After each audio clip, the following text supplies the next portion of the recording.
Alrighty, you bottom feeders, what it do? It's your boy, Penile Fracture, and I'm back at it again, man. So as a lot of y'all know, man, I'm an Overwatch guy. I enjoy some Overwatch. You know, I love, the 5v5 shootout game, whatever. Yeah, Overwatch is my game. I've been playing since 2016, so yeah, I like it. I like it.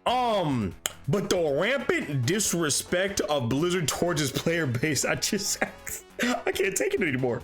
So if y'all have been living under a rock recently and you haven't really been hip, there is a whole debate going on with the Overwatch community about the whole PvE side. So about a month ago, they announced that, hey, the PvP mode y'all thought was happening at launch, it's gonna be broken up. $15 per set of 3 to 4. We really don't know what that is yet.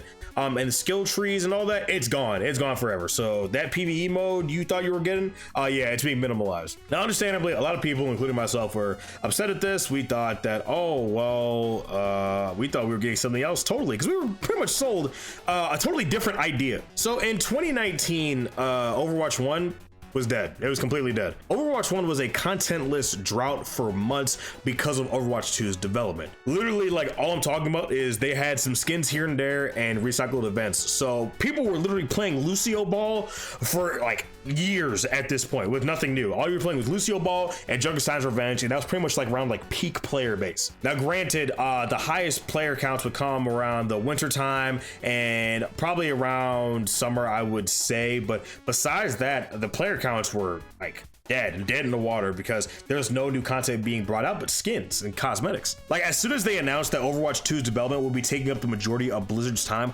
Overwatch 1 was a barren wasteland of nothing but 2-point control and Mercy Rule 34. Now, we also need to address the elephant in the room here, the massive sexual harassment lawsuit. A lot of y'all are already familiar with the case, but let me get y'all up to speed real quick. So, quote, for years, Activision Blizzard's open frat boy environment fostered rampant sexism, harassment, and discrimination, with 700 reported incidents occurring under CEO Robert Kotick's watch, the lawsuit explains. The sexual misconduct was often committed by executives and in the presence of HR. A report from the Wall Street Journal last year found that the CEO knew for years about rampant sexual harassment at the company, but failed to act. I wonder why. In this case, the plaintiff alleges that a former product manager, Miguel Vega, sexually harassed her in the workplace for years.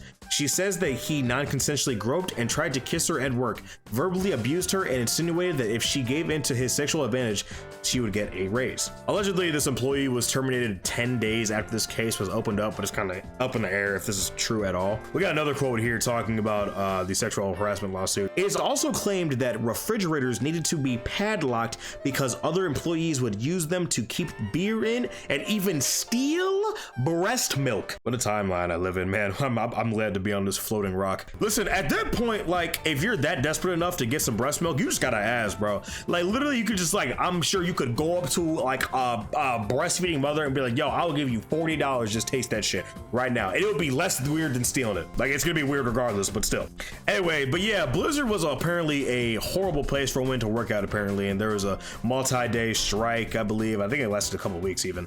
But there's a multitude of videos on that particular topic, so if you want more in-depth breakdowns of those, I actually suggest going over to those, because I want to talk about Overwatch 2. That's what I want to get into today. So Overwatch 2 had some very high expectations. Overwatch 1 was left dead in the water because allegedly all the resources from the team were going to Overwatch 2. Hey, they were giving us dev updates. Hey, this is what these skill trees are looking like. This is what these new PvE enemies are going to look like.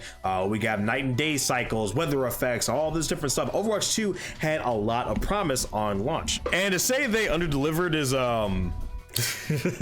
launch day, you could get in.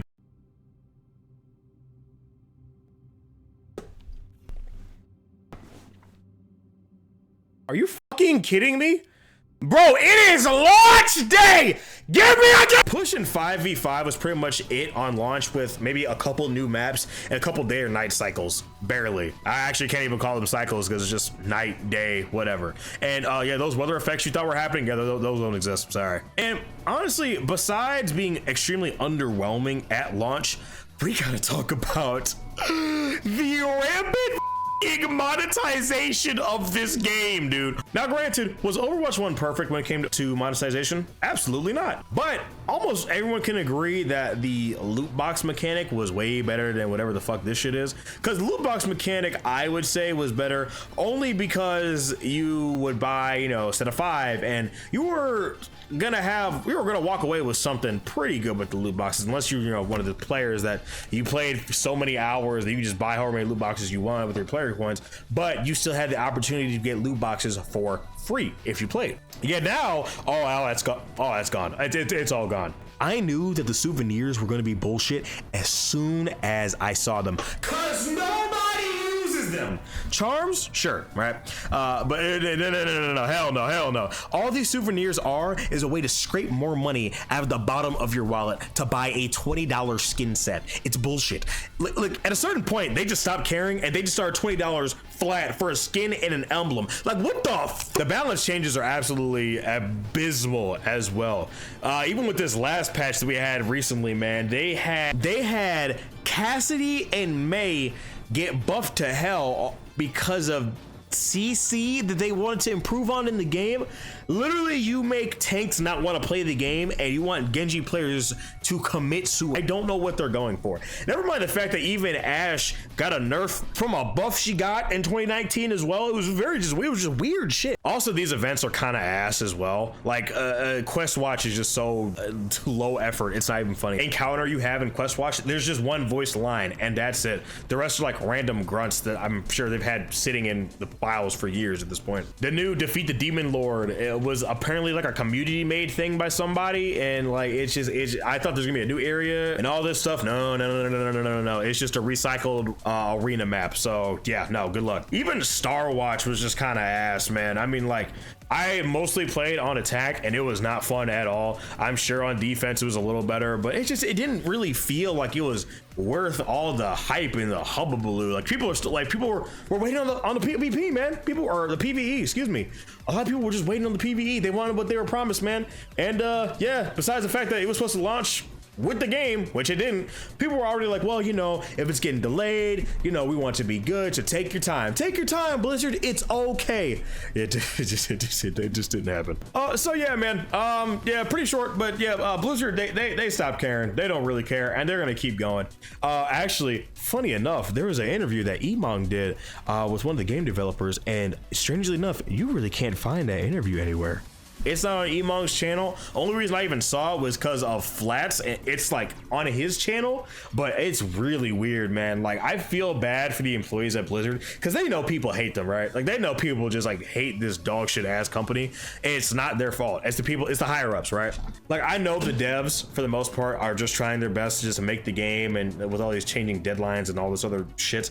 But god damn, man, like, there's a certain level of pity that I have that just gets extinguished as soon as I look at what they're doing. Like, when you look at me dead in my face and ask me $20 for this bullshit, no. You're charging me $15. You're charging me $15 for some shit you promised years ago, bro. Fuck off. Anyway, man, that's just my opinion on the whole Blizzard Overwatch deal at this point. Yeah, let me know what you guys think about Blizzard, man. If you guys got any interesting thoughts and things to say, let me know, because I sure love to hear it. Anyway, guys, it's been your boy Daffy, guys. Thank you guys so much for joining me on this video. Make sure you leave a like on the video, subscribe, all that, and yeah, I will see y'all in the next video. All right, peace.